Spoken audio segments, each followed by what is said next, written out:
Hey guys, what is going on? Rodrigo here with the Noobs, and today I'm going to talk about the experimental playlist in Call of Duty Vanguard multiplayer, and give a bit of an overview of what it's all about, and what our opinions are on if this is a good move or not from the devs. So let's get straight into it.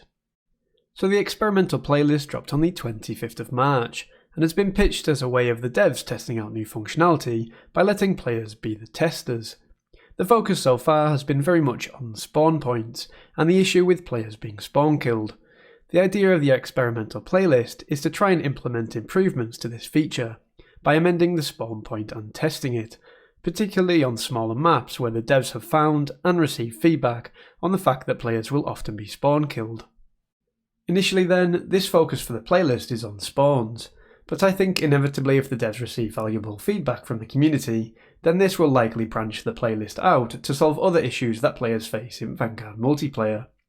It's basically a win-win for the developers and the community if you look at it on one side of the coin.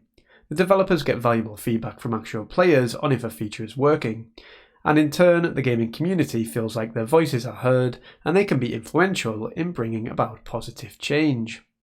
You can also look at it on the other side of the coin, however, and make the argument that with a game of the magnitude that Call of Duty has, should we really need to have players playing on an experimental playlist in order to help developers solve problems like spawn killing? It does threaten to give off the feeling that it's openly accepted that the game is not in a finished state, almost beta-like in fashion, and we need the community's help to feedback and improve before we launch the finished product. Now, our opinion is a little bit of both. I do like the fact that they're actively involving the community in making improvements, and who better to feedback on functionality than the people who are actually using the product. So from that perspective, it's a no-brainer. I do also feel though that it's admitting the game is still a work in progress, and I am okay with this in the sense that they're being transparent, but I also dislike it from the perspective that this game should not be at the stage where basic things are still broken. As I mentioned earlier, the mode is limited to smaller maps, namely Shipment, Das Haus and Dome, and to core playlists such as Team Deathmatch, Kill Confirmed, Domination and Hardpoint. Shipment in particular is a difficult one from a spawn point perspective. The map is absolutely tiny, so can you really solve a problem with spawn points given that most areas of the map probably have an enemy present at any one time? The answer is probably no, but you can mitigate the issue somewhat by putting some more complex logic behind it. So this mode is all about experimenting with new functionality and feeding it back to the developers, and they've actually put together a pretty neat way of doing so, through a simple survey from where you can answer various questions such as, did the spawns in this playlist feel more consistent than usual, and did you notice an increase or decrease in spawn traps? While at the moment it's very much focused on spawn issues, it may branch out further in the long run, and perhaps even become a permanent feature if the devs feel that the feedback gathered is valuable enough to be able to implement improvements.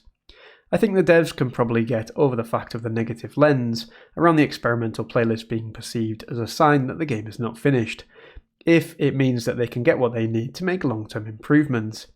And you can also have the flip side of it to say, look, we care about the community's opinion and we're making changes based on it. But what do you think of this playlist? Have you tried it out and filled out the survey based on your gameplay? We played a couple of games and have noticed differences which we've also fed back to the developers using their simple survey form.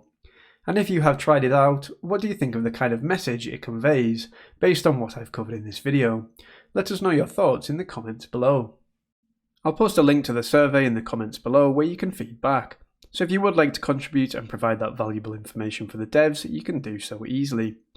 I think in the future it could even extend into things like unreleased maps, with players being given the opportunity to suggest improvements on the design of them before release, or perhaps things like new weapons and if they feel overpowered compared to existing weapons already live in game, a little bit like a sandbox versus production type landscape. Basically, there's a lot that they could do with this to really shape COD Vanguard and future COD titles into games that are painted in the picture of actual players. But go check it out if you like, and I'll catch you in the next one.